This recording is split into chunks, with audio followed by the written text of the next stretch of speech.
You're now listening to Sound Talent Media. Check out more shows at soundtalentmedia.com.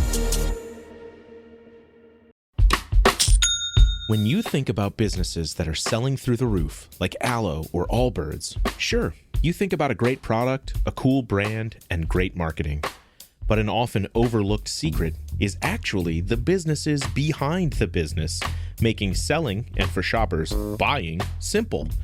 For millions of businesses, that business is Shopify. Nobody does online business better than Shopify. It's home of Shop Pay, the #1 checkout in the world. You can use it to boost conversions up to 50%, meaning way less carts going abandoned and way more sales going through to checkout.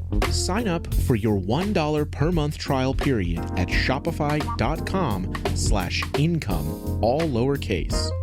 Go to shopify.com/income to upgrade your selling today. That's shopify.com/income. Jack Daniel's is proudly served in fine establishments, questionable joints, and everywhere in between. So, no matter where you go, in every bar, you'll always know someone by name. Jack. Jack and Coke? Shot of Jack? Jack Daniels, please. Right away. That's what makes Jack, Jack. Please drink responsibly. Responsibility.org. Jack Daniels and Old No. 7 are registered trademarks. Copyright 2025 Jack Daniels. Tennessee whiskey. 40% alcohol by volume. 80 proof. What is up, good people? Welcome back to another episode of the podcast, or welcome to the podcast. If this is your first time, I really appreciate you hanging out. This week, I am talking to my dude, Michael Montoya, better known as Morgoth Beatz. He's been on the show before, and I needed to get an update from him because he has had a crazy journey since his last appearance. He is now a member of the heavy-hitting band 7 Hours After Violet, and we get into how that happened because it featured another former Tone Mob guest, Mr. Shavo Odagian from System of a Down. Yeah, pretty heavy hitter. So this episode focuses heavily on how that happened, and we talk a lot about creative processes, and the gear nerdy stuff is towards the end. So if you're here for that, that's where that is. But if you'd like to hear more about some of what it takes to carve out a rather unusual career in the music industry, this episode is for you. And if you would like to get the full Morgoth Beatz backstory, you can go check out the episode he was on a few years back, which I'm sure if you search Morgoth Beatz Tone Mob, wherever you look at your podcasts or listen to your podcasts, because you can look at them now, that's a thing, you will find that episode. And you can also find the episode with Shavo. It's out there too. So do your searching. You'll find it. Anyway, without further ado, let's get into this one. Here we go.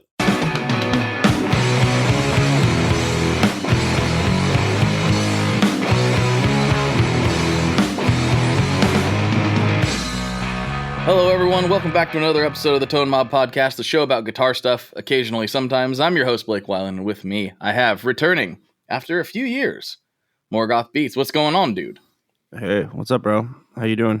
Man, I got some stuff I want to get into. I'm excited to talk to you. You've been a busy man. Something like that. I'm back. I'm back on the show. Yeah, I love it. Well, so just to catch the listeners up, we went through his whole backstory and everything the first time he was on. So if you want to get all that, go listen to that episode if you've never heard it. It's a few years old, but still relevant. What we're going to get into now is in the time sense. So I think when you came on last time, we might have talked about it off air or maybe on Patreon. You were starting to do a project with Shavo from System of a Down. Flash forward, I don't know, maybe 6-8 months. I actually got to interview him at Sweetwater, and I was like, you probably don't know this, but we have a mutual friend. And he was like, oh, yes, so we've been working on some stuff, and it was all still undercover at the time. And flash forward to now, you've been touring the world with this new project, so I want to talk about how all that came to be. I'll let you tell the story of how all this happened, and we'll go from there. Yeah, so it's like a band now. So it went through a couple stages of evolution. And we just got off tour with Korn in Europe. That was crazy. Obviously it was like the sickest tour I've ever done, honestly. And yeah, it was dope, bro. Basically, I guess since the last I talked to you, we were just like making music at that time. I imagine so. But yeah, since then, I put together a whole band for it, and we have an album out. It's been out like 9 months or so, 10 something, 9, 10, something like that. Mm-hmm. And yeah, we've been playing shows for like the same amount of time. And it's been crazy. I mean, I've already played with Tool, System of a Down, or not System of a Down, sorry, Slipknot, Mm-hmm. Avenged Sevenfold, Korn, all kinds of crazy stuff. So it's been great. The heaviest of hitters in the metal world right now. But yeah, I guess we should probably tell everybody it's called 7 Hours After Violet. Where'd that name come from? What is that? What is that? I don't know what that's a reference to. I know you're a reference guy, so I figure that's something.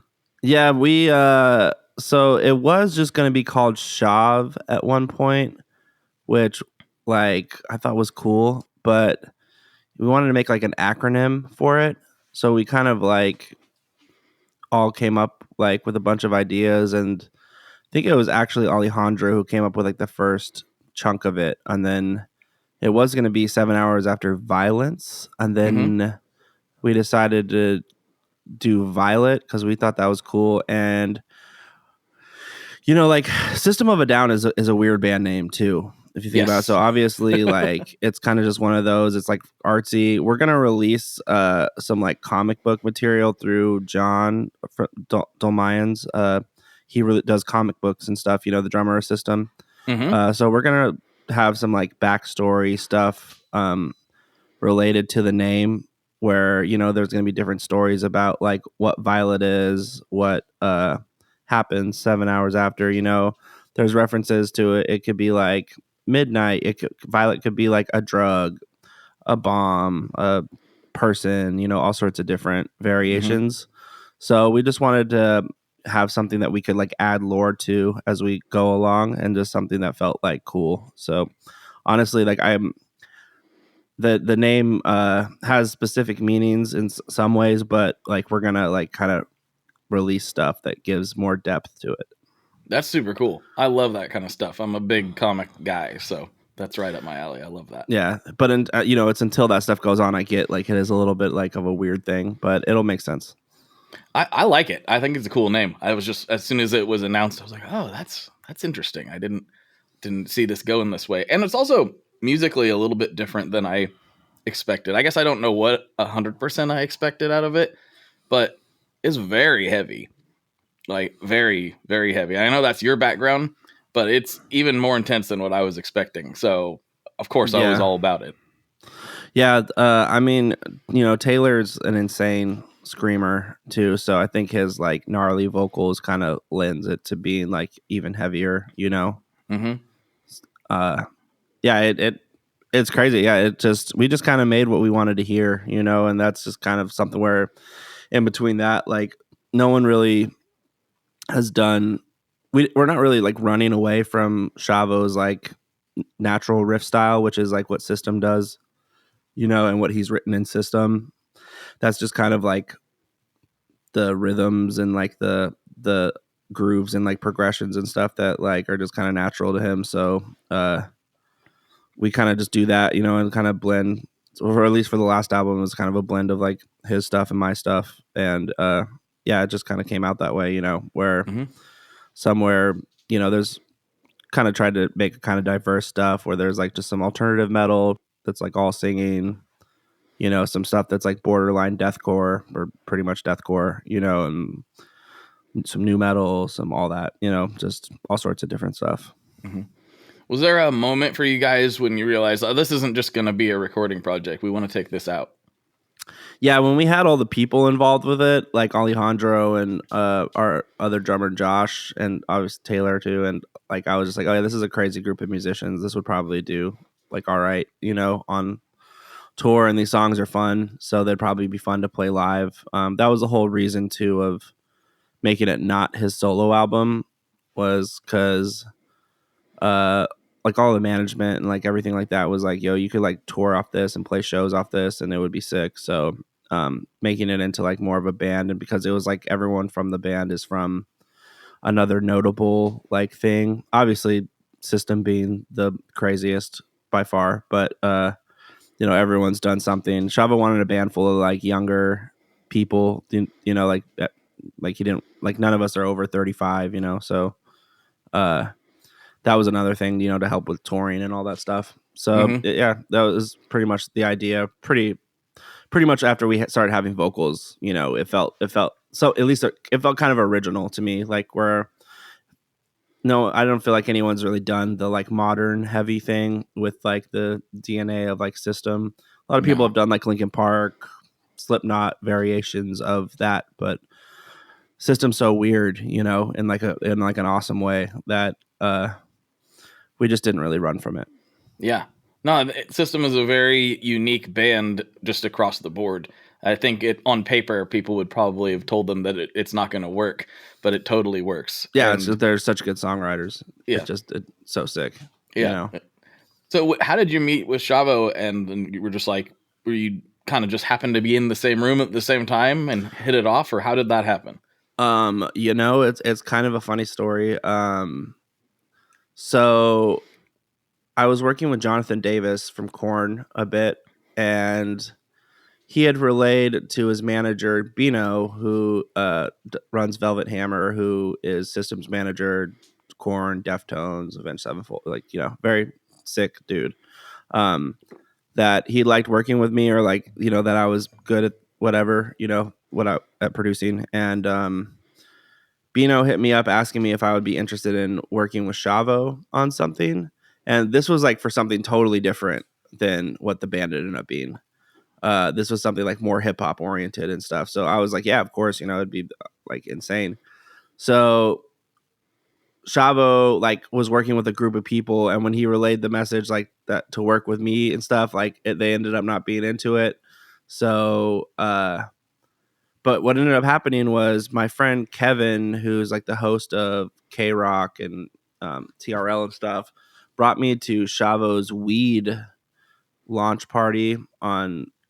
It's funny. It was like Shavo's like lucky number is like 22. So it was like on April 22nd, 2022. And I was just like, oh, hey, like I'm the dude Bino told you about, and he was like, oh, cool. And we just talked and like said, yeah, let's just do a session where we write some music. And yeah, he soon after that, he came over and we like wrote our first song, and it came out really good. And it came out like it was, I wasn't sure what to expect, honestly, but it did like instantly sounded like some System vibes, like it just in terms of his riffs and stuff. And I was just like, oh yeah, these guys are so like instantly recognizable with their riff style. And then we made another one. And then the second song we made was like really heavy and like really aggressive because I was like, I just want to make something like super heavy with him and see how it comes out. And then honestly, from like that moment, that was kind of when I was like, oh, this is cool. I was like, this is really cool. We should definitely do more of this. And yeah, it just kind of kept rolling from there, like more songs. And then eventually it just turned into what it is. But yeah, Bino, our manager, kind of honestly put it together, and so did Jonathan Davis a little bit, interesting little thing. That's it's got to be kind of a pinch me moment, because obviously like you listened to all these guys growing up just like I did. And did you ever have a thought that this is what you'd be doing with a lot of your time? I hope so. Yeah. Yeah, I mean, honestly, like I definitely believe in like the manifesting thing and stuff. That's just kind of proven itself to be pretty real to me in my life, whether it's a placebo effect or not, but I don't know. It just has worked out for me in certain different ways and interesting variations of that. So I, have put it out like I want to work with this person. I want to work with this person. Sometimes it happens, sometimes it doesn't, but sometimes it happens in like ways you wouldn't expect. So I mean, I've seen such crazy things happen to people you wouldn't expect, that to me, like kind of nothing's really totally unbelievable. What are some of those things? Can you talk about that?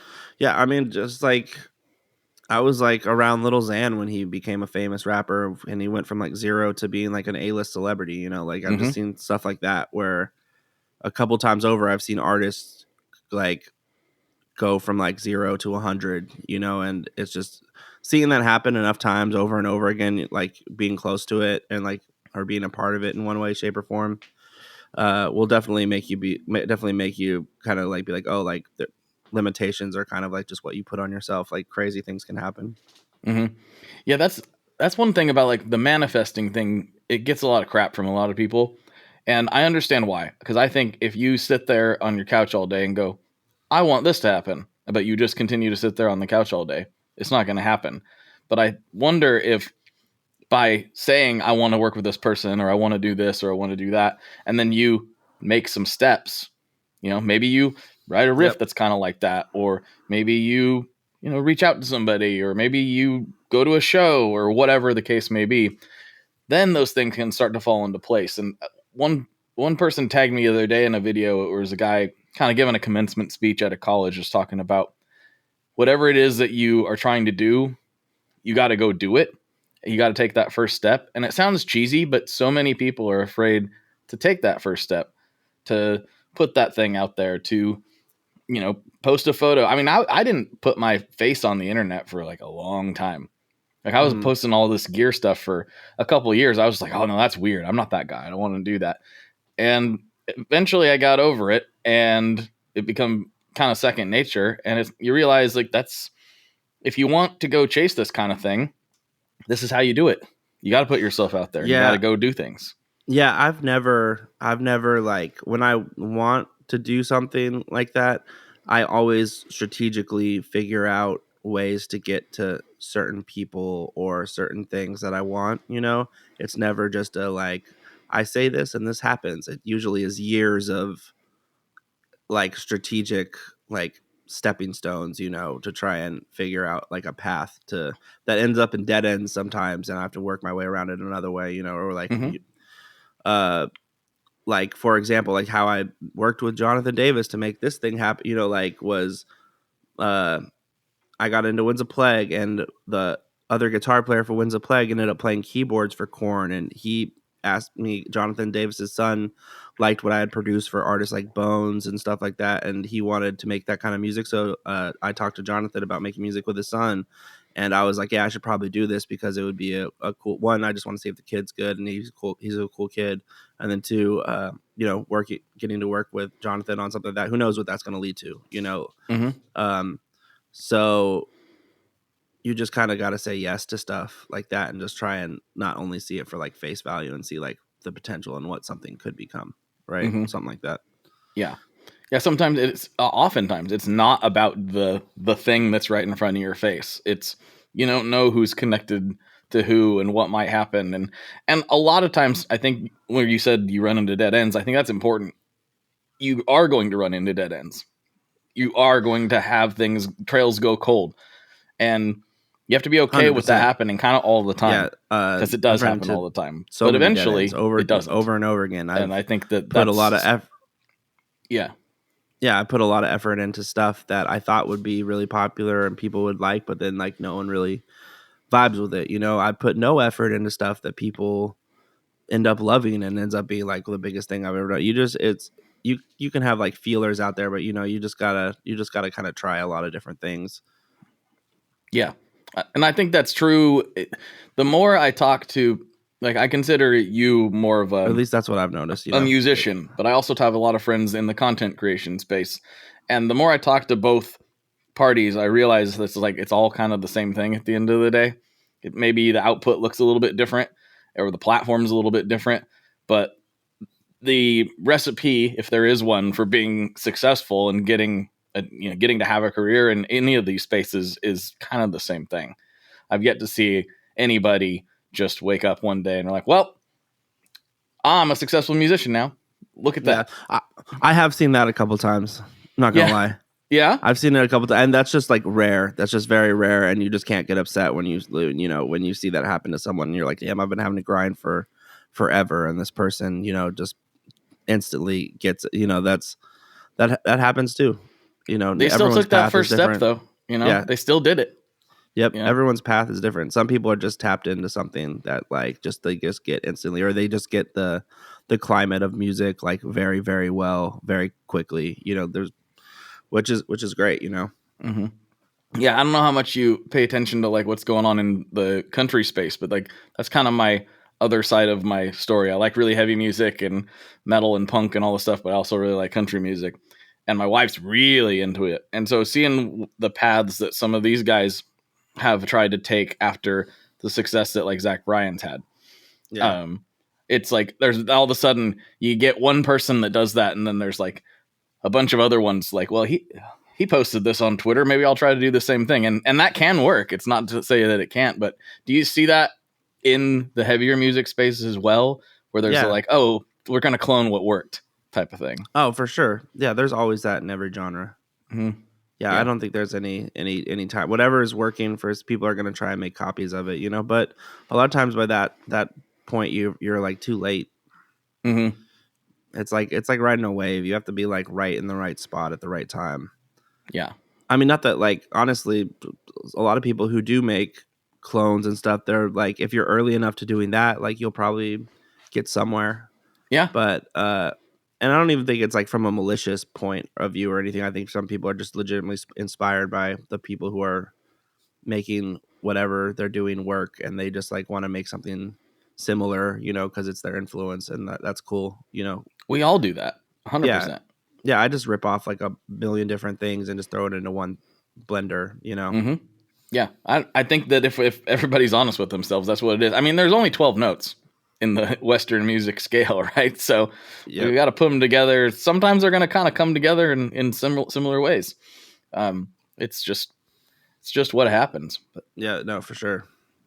So I think we talked about this a little bit last time, but now that I feel like you've gotten even more down the heavier music space, do you see a lot of similarities in the creative process in the hip hop worlds and the metal world, or is that a separate thing for you?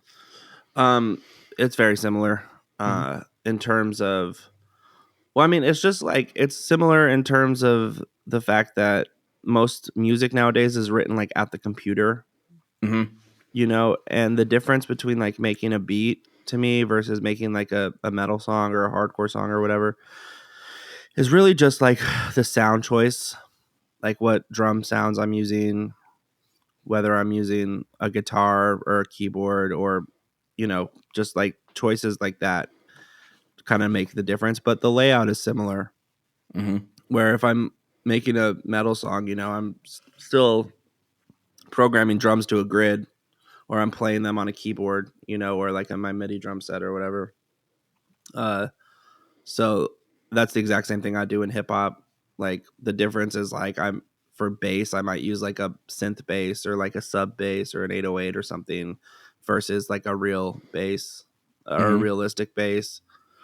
I'll probably use a guitar too. I mean, some of the writing is different. Like a lot of times in like a beat, I'll usually only use like one or two riffs, and there'll be like variations of the same thing.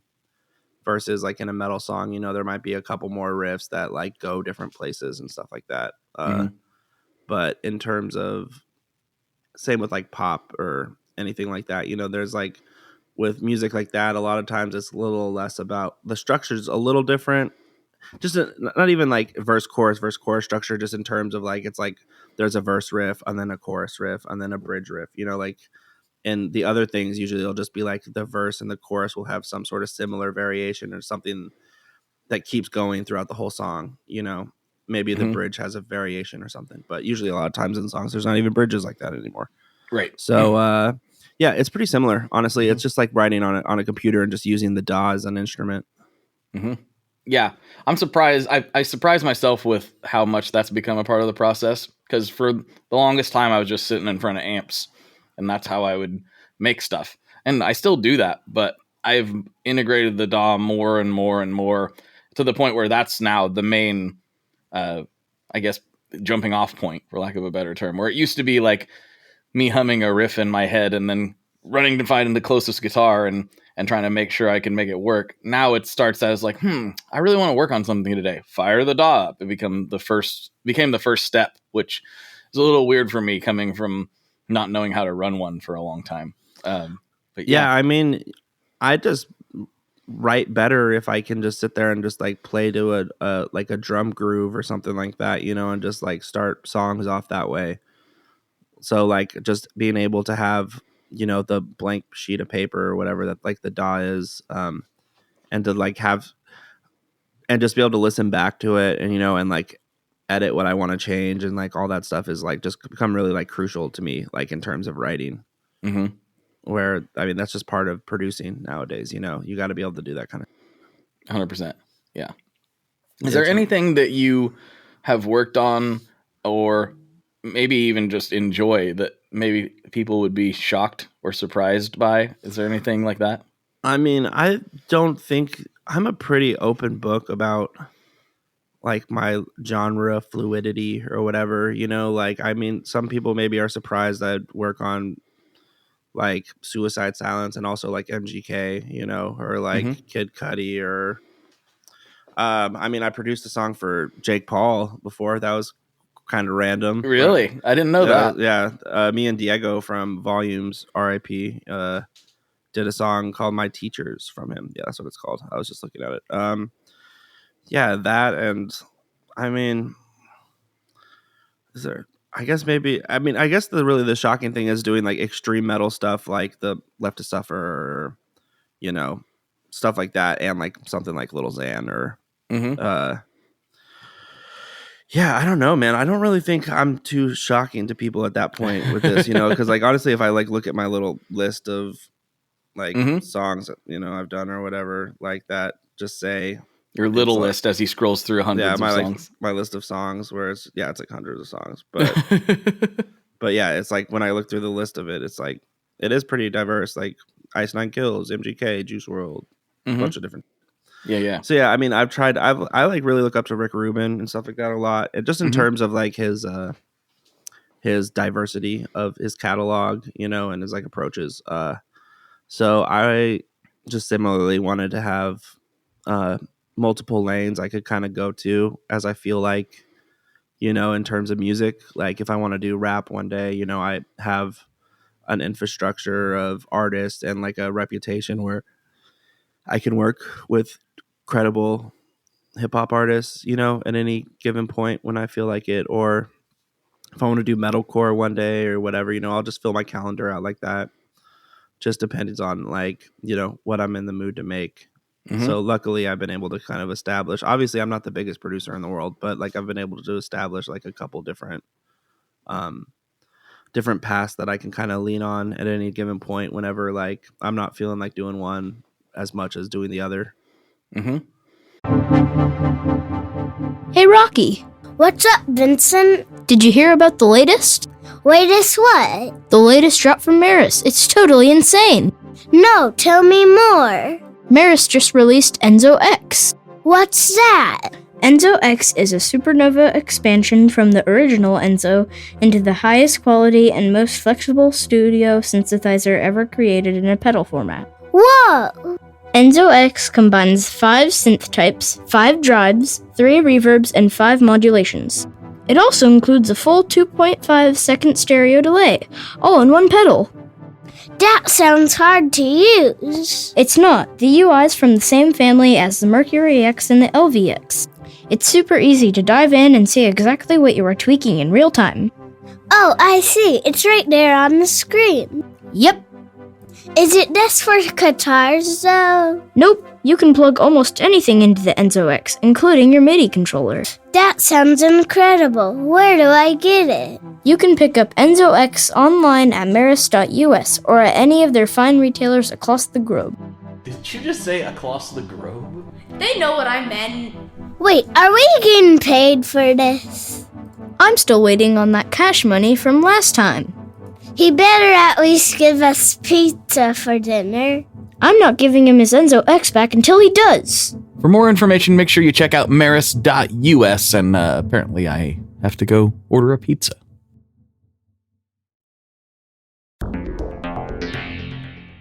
How exactly do artists get their music on Spotify, Apple Music, Deezer, Tidal, all these services? How in the world do you get your music there? Well, in the past, you had to use something called a record label. But these days, you can use DistroKid. DistroKid is the absolute easiest way to get your music up on streaming services, and it's the most affordable way to do so. Not only do plans start at $22.99 for the entire year, that's less than $2 a month, DistroKid also does not take a cut of your streaming revenue, unlike some other services out there. Even better if you sign up by going to tonemob.com/distrokid. That's tonemob.com/distrokid. One more time, that's tonemob.com/distrokid. You'll get 30% off. That's right, 30% off their already extremely reasonable prices. So go to tonemob.com/distrokid and get your music out there. We are brought to you today by Sweetwater, specifically the Gear Exchange. You may have heard about this. This is a place where you can go to buy and sell your used gear. Maybe you got a pedal over there that's just kind of collecting dust. Maybe there's something you've been eyeing from the Sweetwater catalog. Well, right now is a great time to turn that unused gear into something you're actually going to use. Even better, if you sell on the Gear Exchange, you can keep 100% of the sale as long as you choose a Sweetwater gift card as your payout method. That is not too shabby because, let's be honest, most of this buying and selling we do is just to fund new gear purchases, and that is a great way to reach a wide variety of customers and keep 100% in your pocket, or rather on your pedal board.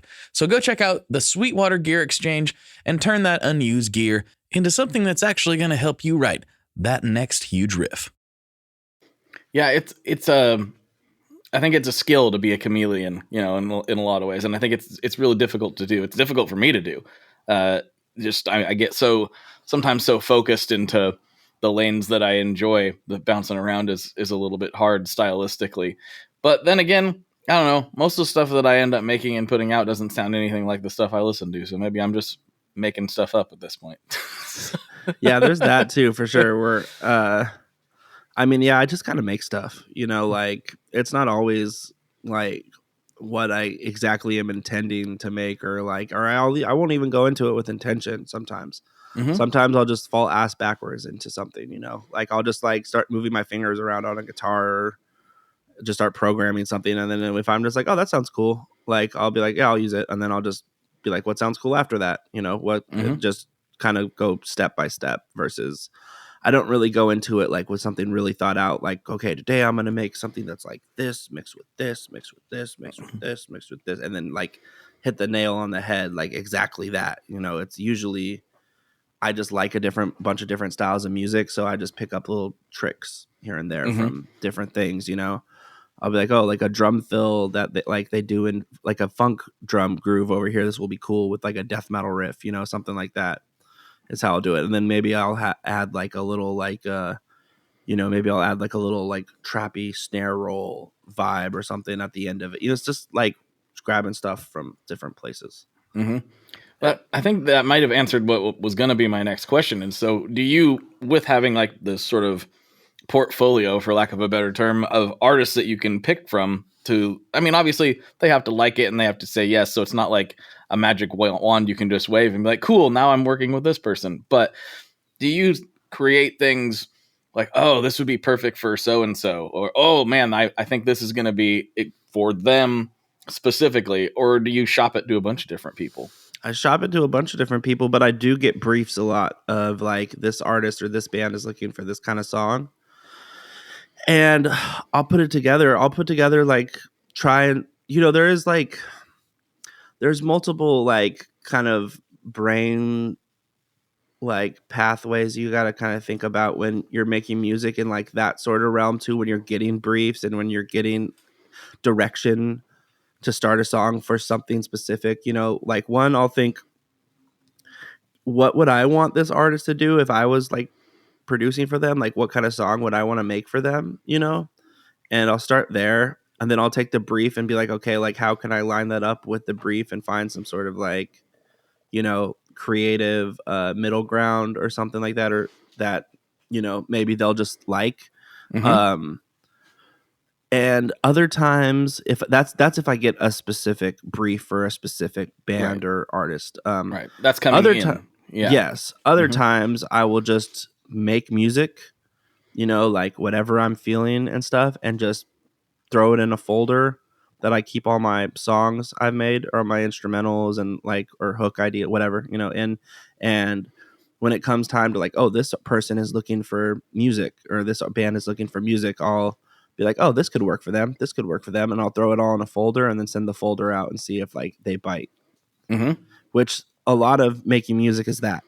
Sometimes it's also, I'll make a bunch of riffs, like, where I only make songs that are just guitar riffs and like atmosphere or like keyboard stuff around it. No like bass, no drums.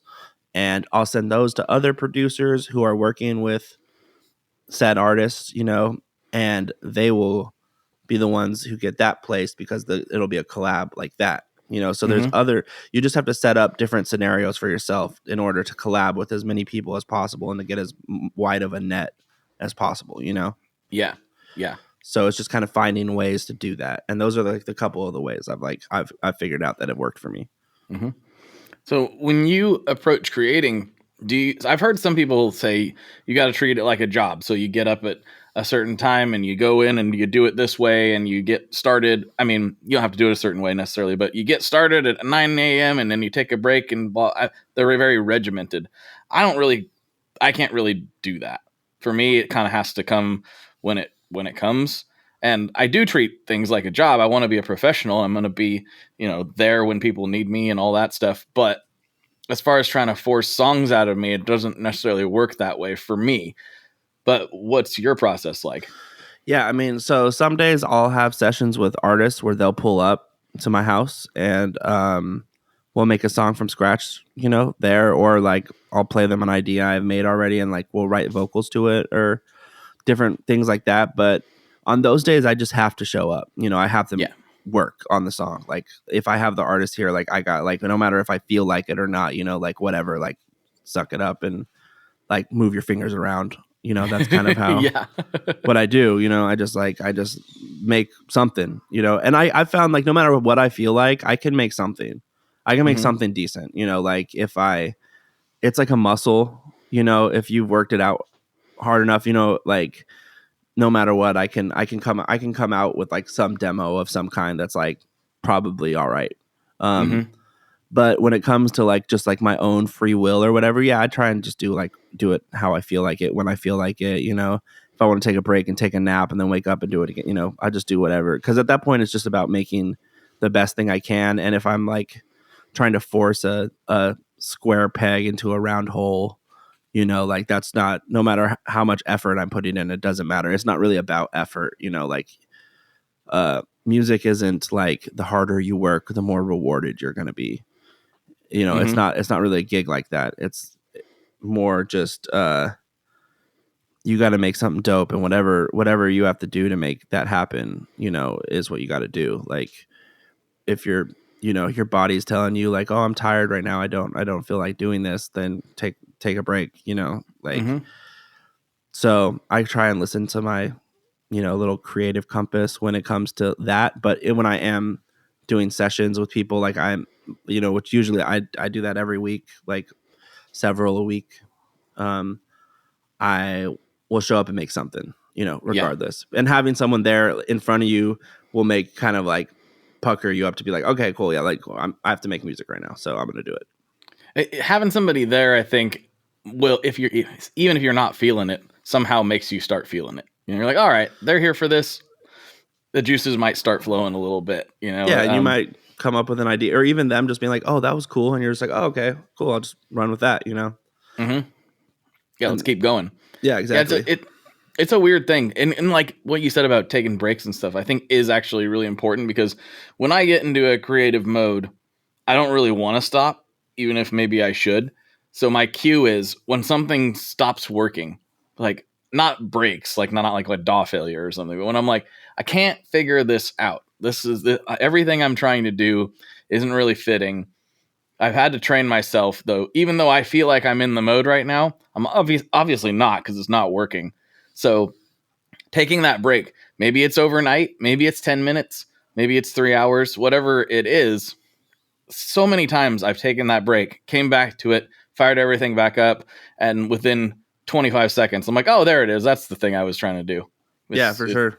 It's weird. It's weird. Yeah, like you gotta, it's it's kind of funny because being like an artist like that, you have to like listen to yourself, which is, counterintuitive to sometimes I've noticed to like normal situations where people will, like no matter how you feel, you do the job sort of thing. But if you're like trying to make like art sometimes, and it's not like I'm here next to a person, there's lots of different things I do to like avoid writer's block. I pretty much never get it because if I'm working on something and it stops working, then I'll maybe move on to something else and start something, maybe I'll just get a couple ideas to like 25%, and then go back and visit them. But I can get a couple ideas to 25%, like over and over and over and over and over and over and over again, like I can always do that. But getting like the rest of the 75% or whatever, is when it becomes a little bit more of like, I gotta feel this. And a lot of times, every time I try and just force it, it ends up not being the best thing I made. And it's like, I should have then I got to revisit it and work on it again. So yeah, I mean, a lot of it is just, you got to kind of feel like it, which is, I wish there was an easier answer, but on it, for me, it's just, I just have to kind of want to do it. So is that the main way you avoid writer's block, is by just like, okay, we're jumping to something else now? Yeah. I've learned that a lot from rap. Oh, okay. A lot of rap producers are quick, like it's boom, boom, boom. Okay, this idea is pretty much there. All right, I'm just gonna move on to the next one. Boom, boom, boom. All right, pretty much there. Next one, and like it's just like rapid fire like that, because you're not making. It's just different. It's different when you're making something for like a band or your specific project, versus like you're making stuff for what could be for someone else. You're a little more detached from it, which okay, yeah, that makes sense. Can be a good, it can be a good thing. You're not as married to it. Well, and you're not as like, you're not beating yourself up when it doesn't work, right? It's like, oh, that idea doesn't fit there. That's fine. But when, like, I've told this story a few times, my old band and I, like, this was way before I was ever doing anything even remotely related to the music industry as on a professional level. We decided like we wanted to make an album, and it wasn't really for anybody but us. We knew we weren't going to tour it. We knew like we just needed to get these songs out of our bodies, basically. And we took like a year to write it. And I had this one song that was like 75% done, that the band was right. I couldn't see it at the time, but the band was right. It absolutely didn't fit with the rest of the record at all. It was like kind of a stoner rock, riffy, bluesy thingy, and the rest of it was like 90s alternative. Just like really didn't fit. It was a totally different vibe. It was cool, but it was not the right thing. And I was pretty attached to it. I was like, but it's so cool. We'll just make it fit. It'll be fine. And it wasn't until like we were in the studio that we had booked and had all taken time off work and all the whole thing. And we're like pretending to be the Beatles for a week, basically. That they were like, I was like, okay, on to this song. And they were like, yeah, it's going to be a no for us, dog. And I was like really hurt by it at the time because I was so attached to it. No, I feel you, man. But they were right. They were 100% right. I'm glad that they did it, but it hurt. And so that's that attachment there. That really isn't logical. Bands are tough dynamics sometimes, Sometimes you could feel really passionate about something and no one else like feels the same way about it. And that's just kind of what you sign up for, Like when working with a collective group of musicians where it's like, all right, I guess I'll just use this song for something else or do something else with it, figure something else out. Yeah. Yeah. Doesn't mean you have to throw something away. You just repurpose it. Yeah. Yeah. I kind of did throw it away because I forgot how it went, but I remember it was cool. But it's that attachment thing I was more talking about. Like that was like, oh man, this sucks. But if I've got 100+ little riffy demo things I've done for various companies over the years, and some of them are pretty cool, but I don't care about them. Like just being real, I'm like I have no attachment to them, and I'm like, yeah, it serves its purpose. Yeah, well, you don't got to go play them live for the rest of your life, Yeah, that's true. That's another thing with the band too. Is like I think deeper about it because I'm like, okay, do I want to play this live for like 20 years if I'm this band lasts that long? Like, that's something to think about. Because it could. Like, yeah. Where if I'm definitely writing could. for another band or like with another band, I don't have to go perform it after that.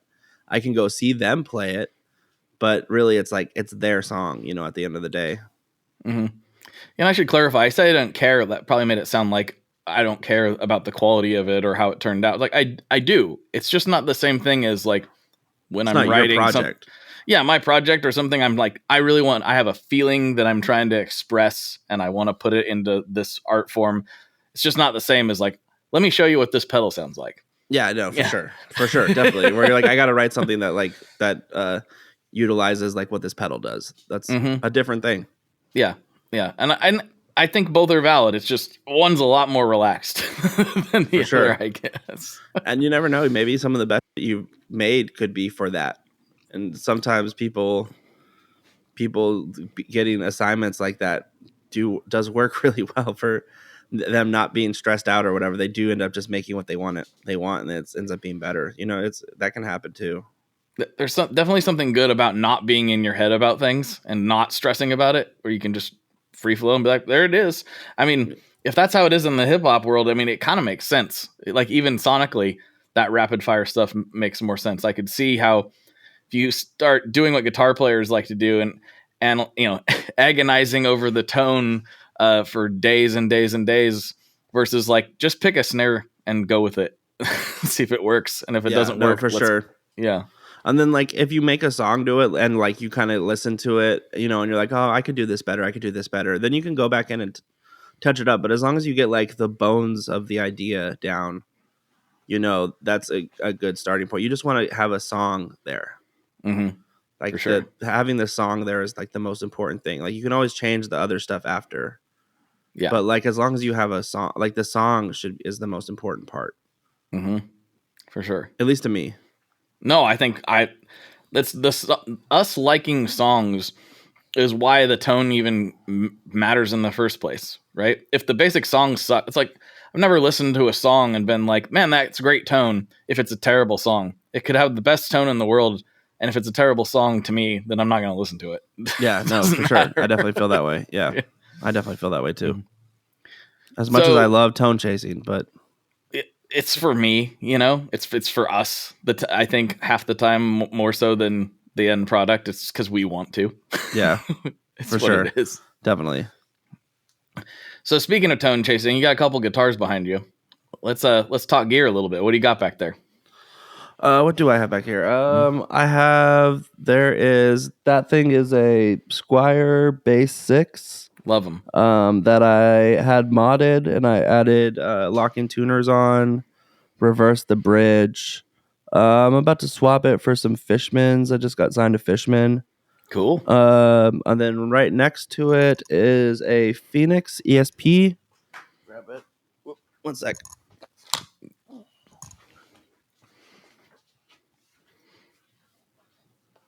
Yeah. Very cool.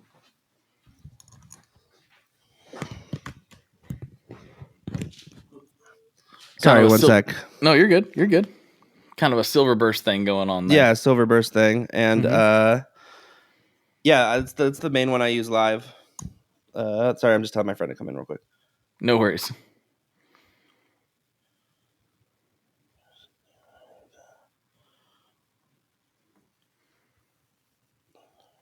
This is a real podcast, folks. This is what happens. Yeah, real podcast. This is real life. Real life happens during the podcast. When you have a session during the podcast.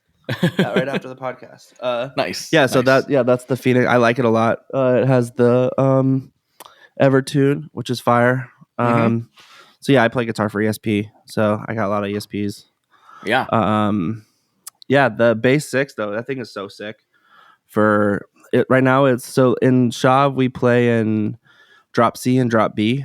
But we have a lot of parts that have the double drop thing. So I got that so I could do it on an instrument versus doing it on a pedal. And because it has the single coil thing, it's just super twangy and like sounds like a bridge cable or something. Like it just sounds crazy. And if you can kind of control it, it's awesome. Yeah. I think it's an underrated sound. I've talked about this with a few people on the show, but we think of down tuning and we automatically think of humbuckers most of the time. I feel like it's just kind of what we've become accustomed to. But I think I'm kind of a stan for super low tunings and single coils. That's some of my favorite sounds. I just love that. I mean, honestly, so it's become definitely a thing where people are really into these bass sixes, which I get. Like, I love 8 strings and stuff too, but yeah, there is something about that thing that is like really fun and is really cool. And I love it to like layer heavier parts because it just really fattens it up. And there's like the like weird like high mid boost thing it has really like kind of just cuts through in a way that I've noticed. Like I haven't really found that just like using the like whammy drop or something like that just doesn't have the same sort of like bite to it. You know, right. It does that sounds great too. And I do that live. I use the whammy drop for all those sections. But yeah, that thing just for recording just has a really cool, it's super unhinged and it's super easy for it to get like unintelligible and like bad sounding. But if you can kind of like tame it a little bit, it's pretty great.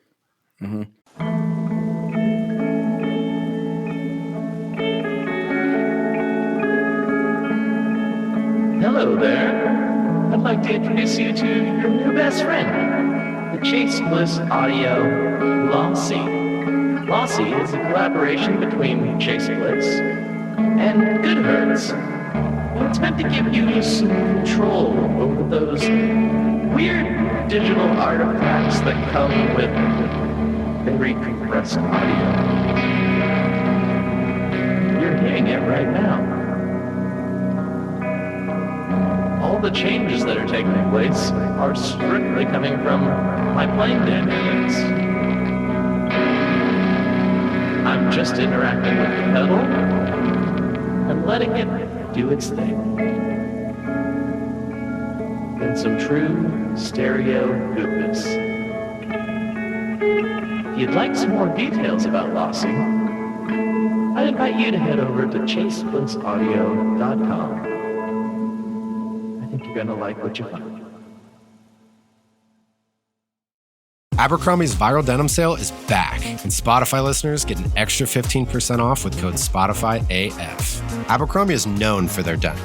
With 30 to 50% off all jeans, find out how denim should fit. Shop the viral denim sale in the Abercrombie app, online, or in stores. Valid in stores and online through August 11th, 2025 in US and Canada. Excludes clearance, price reflects discount. Code valid in US and Canada through August 11th, 2025. Exclusions apply. See details online. At Starbucks, we've more than doubled parental leave for full and part-time baristas, giving them up to 18 weeks of paid time off, so they can be there for early bedtimes, late nights, first laughs, and spend more time with the best company they know.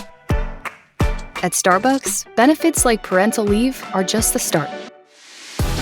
Learn more about Starbucks industry-leading benefits at starbucks.com/partners.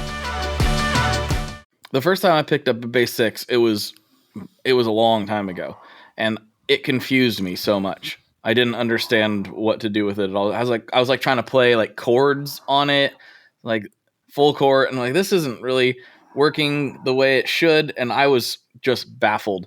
And then I started playing more baritones and 7 strings and stuff like that, and I was like, oh, you were just playing it wrong. Yeah, it's just not how to do it. Yeah, for sure. That definitely like I mean, The Cure and all the Beatles and all kinds of people have used them too, because they do work as like really good basses for, especially if you want like a rounded kind of bass tone. I like it for that a lot too. But yeah, for like heavy music, it's pretty sick as like the like rhythm, a low rhythm. Yeah, and I think it's cool that Squire is the one that everybody uses. There's like people, I always hear like the Fender one isn't as good. Like a lot of times I've heard the people are like the Squire one's better. Just do a couple mods to it and it like works great. Yeah, I have almost I don't even know if I've seen, other than a vintage one, I don't know if I've even seen the regular Fender one out in the wild. I always see the Squire. Yeah, I've seen the Fender one a couple times, and I've actually every time I've seen it, they're like, "Oh, I don't like it." They're like, "I like the Squire one." Pretty crazy. It's good to know. Yeah. But I've been threatening to pick one up for a while. I probably better make good on that here pretty soon. Yeah, it's sick, dude. But yeah, so I've been messing with that recently. I like doing that thing through a swollen pickle kind of vibe. That's like very gnarly, like the way huge swollen pickle. Yeah, That just having like the buzzsaw tone with the like double drop thing is pretty gross in like a cool way. Yes, it is. It's gross in a good way. Yeah, in a cool love way. those tones. Yeah, exactly. But yeah, so I've been doing that. I was gonna say, since we were talking pedals, like what are some go-tos these days? Swollen pickle, obviously. What else we got? That's on this little. I got my little pedal board right in front of me. I really like the microcosm a lot. For ambient stuff. I love it. Use that all the time.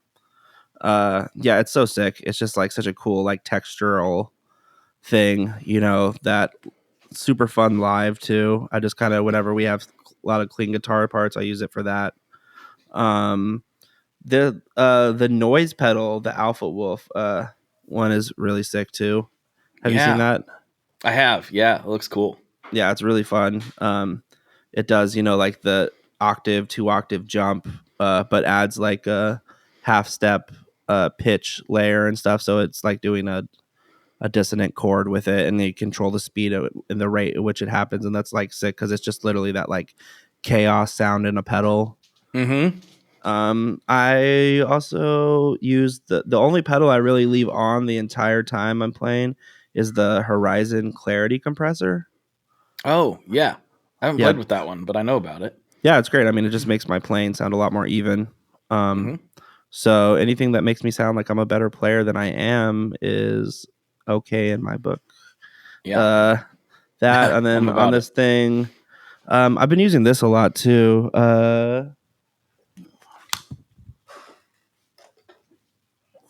This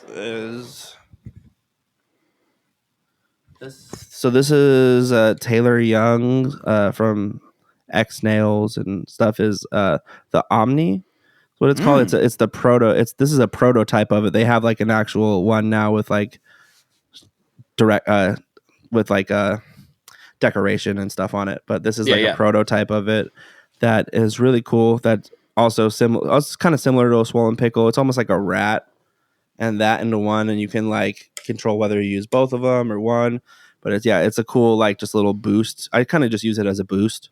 So this is pretty cool. That's cool. I haven't seen that one. Yeah, this is like the prototype for it. On bass, I've been using this thing a lot. This MXR. Oh, sub-octave bass fuzz. Yes. Yeah, this thing is cool for heavy parts too. When I just want something to sound gross. There's those, and then I just switched to using quads. I just got a couple quad Cortexes, and I've just been playing with those recently. That's super fun. And that was going to be my next question, is like, how much of this are you bringing live, or are you going the modeler route? So is that the way you're doing it? Both. Yeah, both. So I bring like the microcosm, the swollen pickle, the whammy, Digitech whammy, the clarity compressor, the noise. Like I have a little pedal board. I bring that. And I'll do this too. So kind of a mix. I was using, I've been using Kemper for like a minute, but we just have to fly a lot. So quads are just a little easier and less expensive to travel with versus like the rack Kemper, So I'm about to do we're about to open for Marilyn Manson on a US tour. Cool. In like a month and a half, and it's just us and him. So I'm about to try quads out live for the first time for that. So, we'll see. But I love that I can just download tones from my phone and then put it on it, and they all sound great, So I'm stoked on it. Yeah, that's super cool. Well, I'll be curious to hear once you've spent some time on the road with them, your Kemper versus Quad Cortex experience. Yeah, I mean, in like software, I honestly do use like STL maybe a little more than Neural, like the Amp Hub stuff.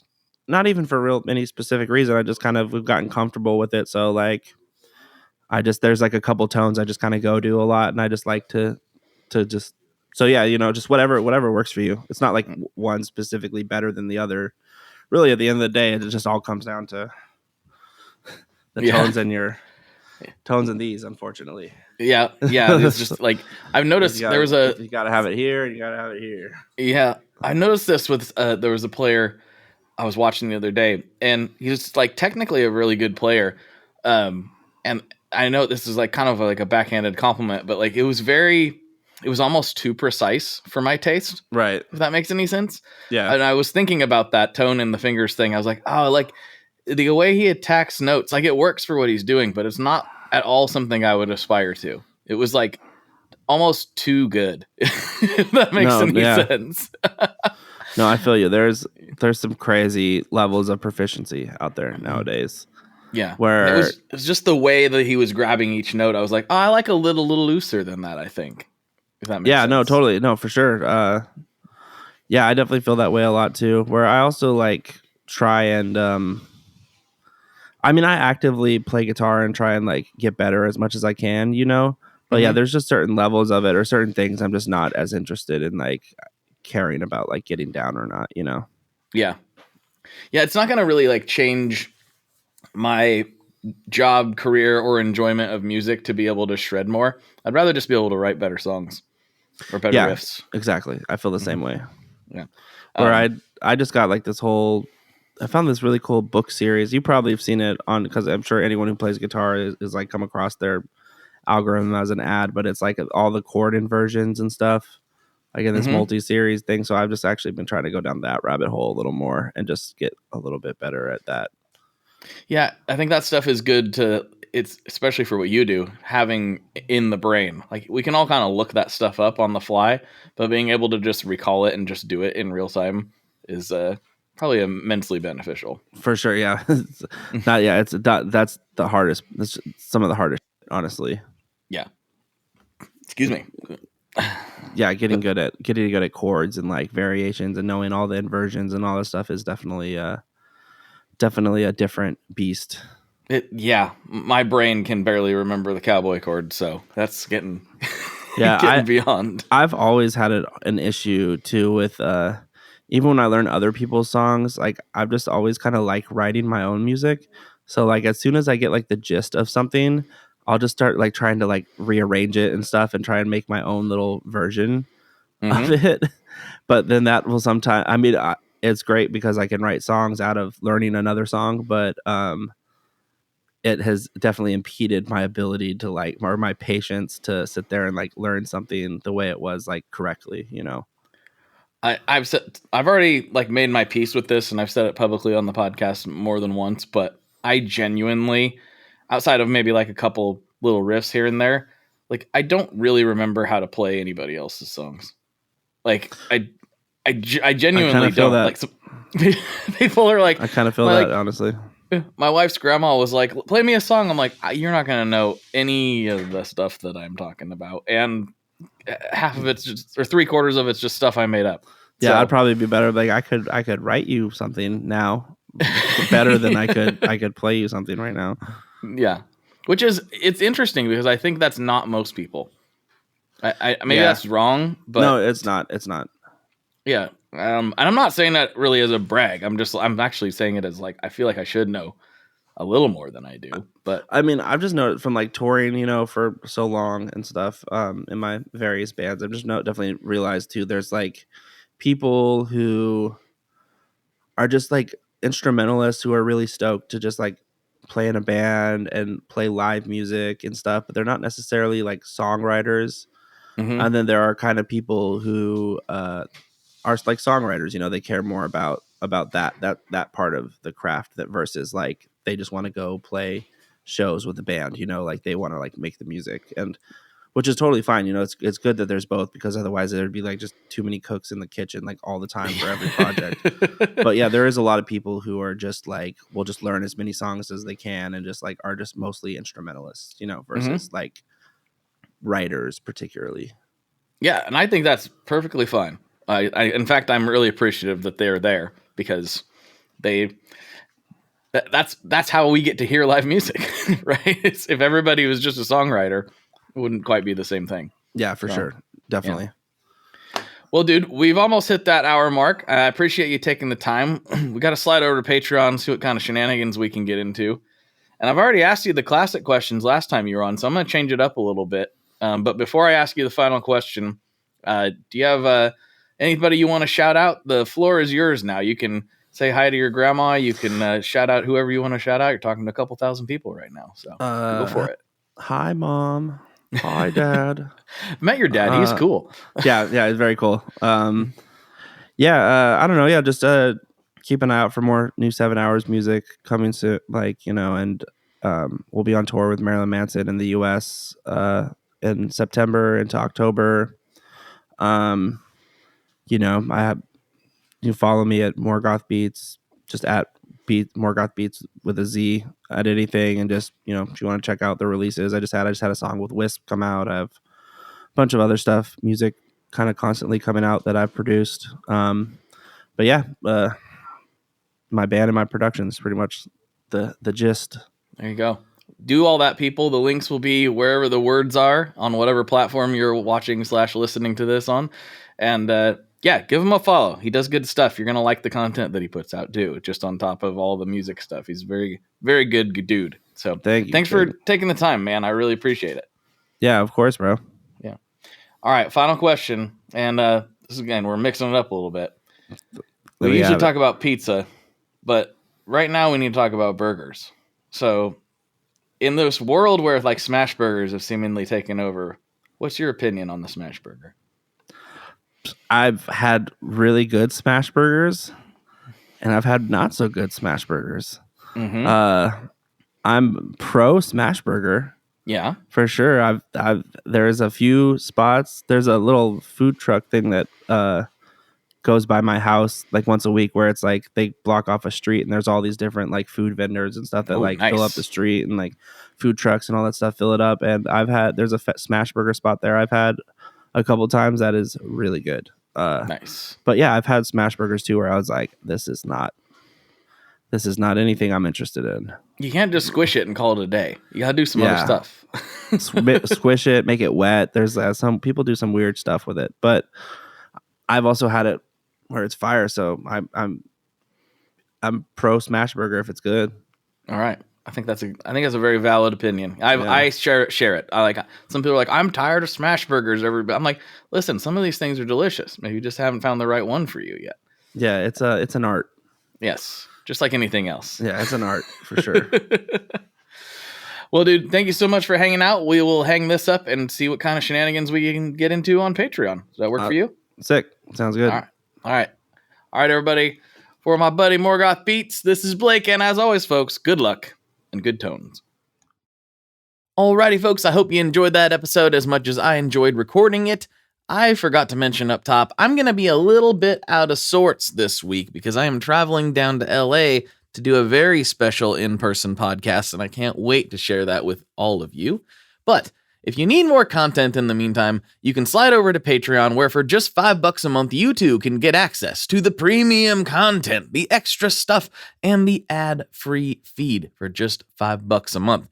And if that isn't really in the cards for you, I totally understand. But if you could share this episode with a friend or somebody who needs to hear it, that would mean the world to me as well. That is what keeps this show going, is you sharing it and telling people about it. That is the way. That is the way we have been able to defeat the algorithm over here in podcast land, or at least in Tone Mob podcast land, for a decade now. And that is because you share it with people. And it means the world to me that you do. All right, everybody. I think I'll sign off for now. I'll talk to you on the internet very soon. Bye-bye.